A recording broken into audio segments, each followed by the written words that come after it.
अब भरको बारेमा हामीले पछिल्लो कुराहरू गर्यौं है। अब त तिमीहरु कन्फर्म भयो। अब आउ हामीले टेन्स भन्छौं है। टेन्स भनेको टेन्सन हैन, टेन्सन है, टेन्सन हामी भन्छौं हैन। टेन्स टेन्स टेन्स भनेको माथामा आउने टेन्सन, यो दिमागबाट टेन्सन हटाउने। अब हामीले के सिक्ने टेन्सको बारेमा है, जसलाई हामीले नेपालीमा काल भन्छौं हैन, हिन्दीमा पनि काल भन्छ। काल भनेको कुन भूत हैन, कहाँबाट आयो काल हैन, कसरी हट्छ, यो सब अब दिमागबाट हटाउनु है।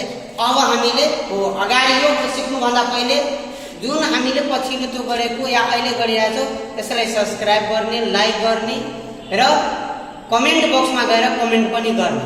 जहाँ राम्रो लाग्छ भने त्यहाँ हामीले लाइक पनि गर्ने हैन र शेयर पनि गर्ने हो। अब आउ हामीले टेन्समा है। टेन्स भनेको टेन्सन, त्यो टेन्सनबाट अब मुक्त हैन। अब हामीले भन्छौं tense, what do you mean by tense, what is tense. हो पहिले हामीले क्वेशन आउँछ दिमागमा, व्हाट इज टेन्स हैन।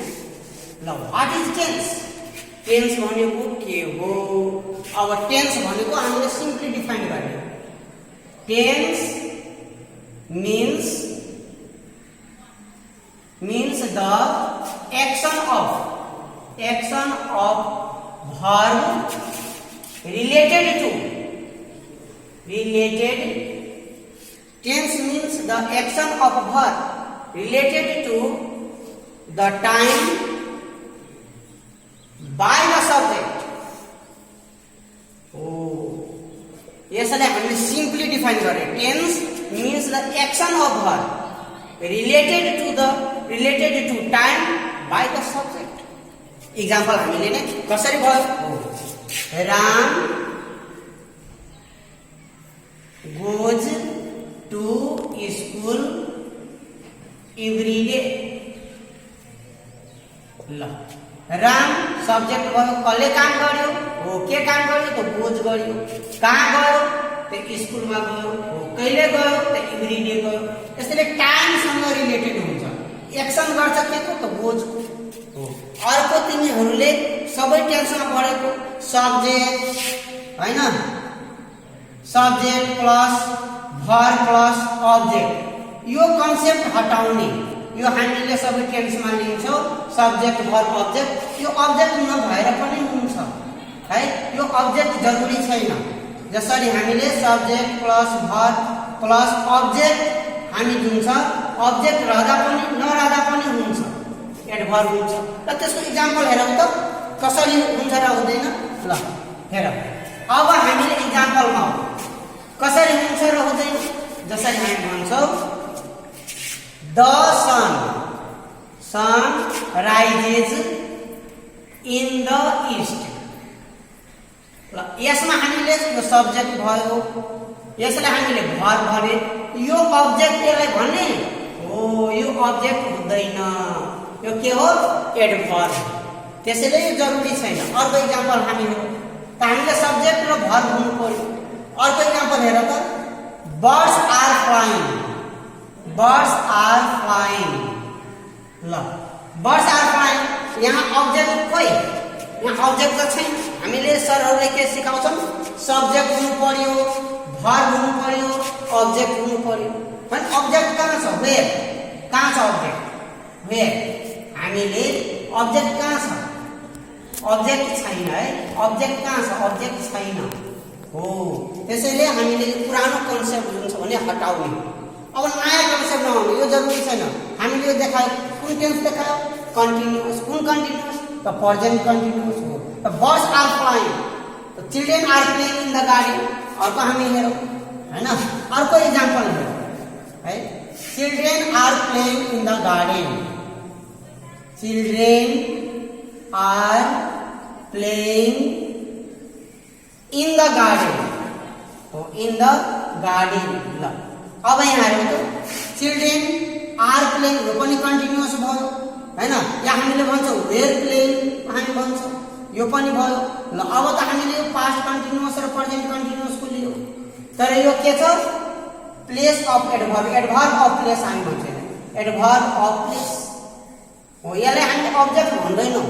त्यसैले हैन टेन्स को लागि अब्जेक्ट हुनुपर्छ भने त्यो जरुरी छैन। यहाँ हाम्रो पुरानो कन्सेप्ट हटाउनु। त्यसैले टेन्स रिलेटेड के हुन्छ एक्सनसँग, एक्सन अफ भर्ब, उसले के गरिरहेछ त टेन्स त्यो प्लेस वा अब्जेक्टसँग त्यो रिलेटेड हुँदैन। हामीले यसरी हामीले बुझ्यौँ। त्यसैले वर्ड्स आर फाइन छ हैन, वेयर अब्जेक्ट छैन। यसरी अब हामीले आऊ हैन टेन्सको बारेमा। टेन्स कति प्रकारको त टेन्स भनेको अब हामीले 3 प्रकारको है, हामीले ओल्ड कन्सेप्टहरु छ हैन, 3 प्रकारको हैन। टेन्स हाम्रो कति प्रकारको हैन, 3 प्रकारको। त कुन हामीले टेन्स लिन्छौं? पास्ट टेन्स, प्रेजेन्ट टेन्स र अर्को हामी आयो फ्युचर टेन्स हो। ल पास्ट भनेको बित्यो, जो गयो सो गयो हैन, त्यो भयो पास्ट। जुन अहिले हामी गर्छौं, जुन जिन्दा छौं हैन, कोरोना भाइरस पनि, त त्यो भयो प्रेजेन्ट। अब फ्युचरमा के होला, भोलि के हुन्छ हामी हेरेको छैनौं, त यो भयो फ्युचर हैन। त अहिले हामीले पास्ट त्यो त बितिसक्यो, कति गयो गयो, त्यो भयो भने जो गयो सो बित्यो, जो बित्यो सो गयो, त त्यो भयो पास्ट। अब हाम्रो अर्को हुन्छ प्रेजेन्ट र अर्कोलाई हामी भने फ्युचर टेन्स भन्छ। प्रेजेन्ट टेन्स पास्ट टेन्सको पनि अब यसको क्याटेगोरी बनाइदिएको छ। त्यसलाई पनि 4 वटा बनाइदियो। कुन बनाइदियो? एउटा सिम्पल पास्ट हो, अर्को पास्ट कन्टिन्युअस, अर्को हो पास्ट कन्टिन्युअस, पास्ट पर्फेक्ट, और लास्टमा हामी अर्को आउँछ पास्ट पर्फेक्ट कन्टिन्युअस हो। ल यसो त्यस्तै प्रेजेन्टको पनि हामीले नै हैन, यस्तै simple present, simple present, present continuous,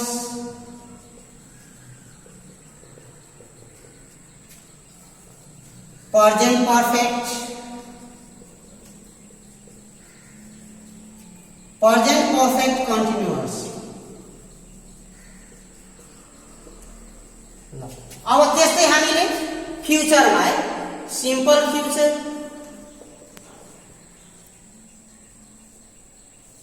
future continuous,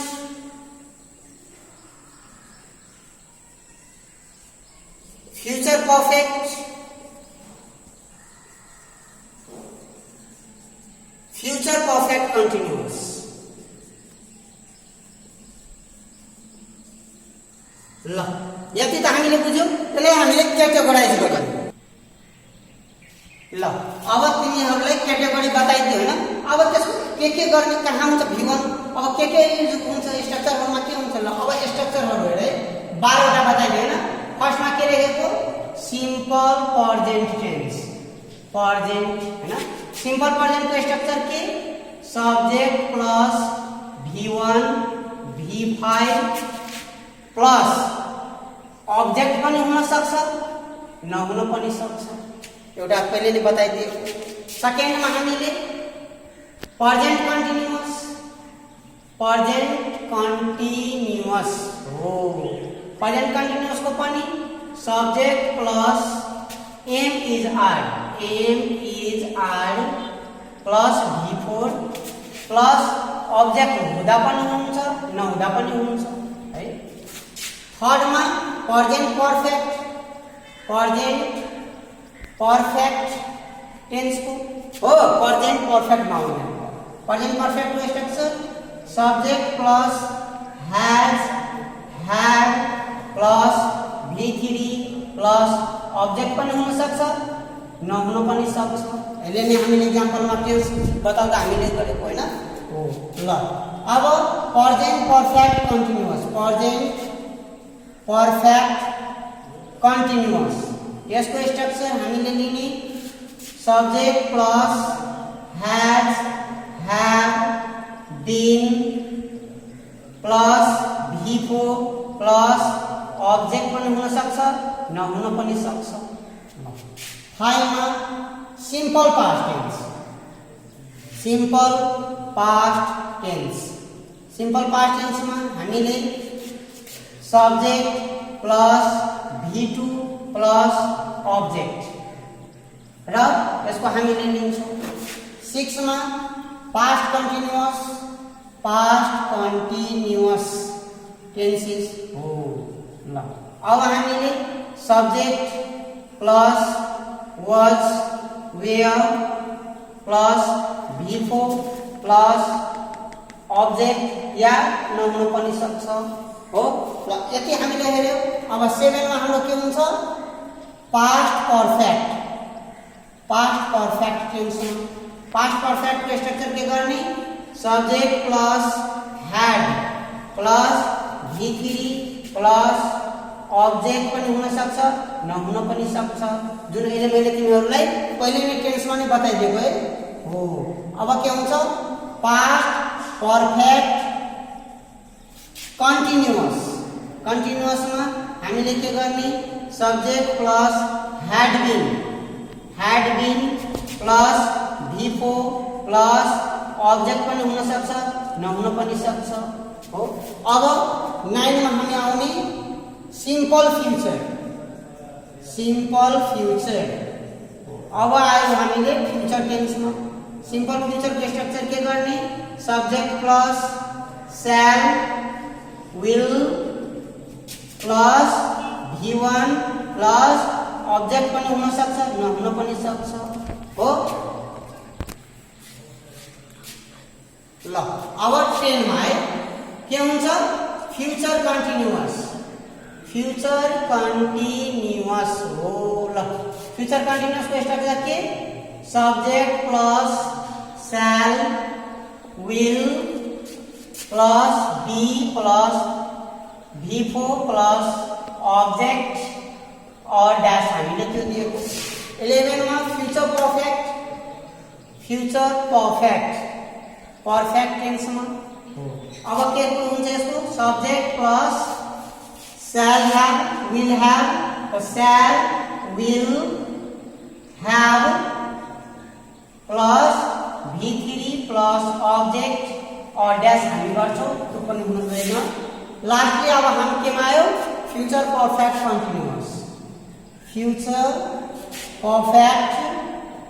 continuous है ल subject plus shall will plus have been plus V4 plus object और हामीले अर्को हुन्छ यति हामीले टेन्स को स्ट्रक्चरहरु अब याद के राख्ने कुराहरु लिन्छ भनेर टु लर्न के हुनु पर्ने याद ध्यान दिने सबैभन्दा इम्पोर्टेन्ट कुरा एउटा हैन जति पनि कन्टिन्युअस टेन्स छ त्यसमा V4 हुन्छ हैन V4 हुन्छ भने अल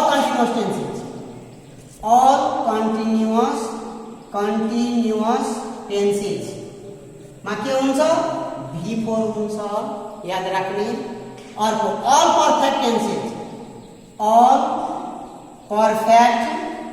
टेन्सेस मा के हुन्छ V3 हुन्छ यो याद राख्ने अनि V1 हुन्छ सिम्पल प्रेजेन्ट मा र V2 हुन्छ सिम्पल पास्ट मा हो याद राख्ने V1 एन्ड V5 हुन्छ केमा सिम्पल प्रेजेन्ट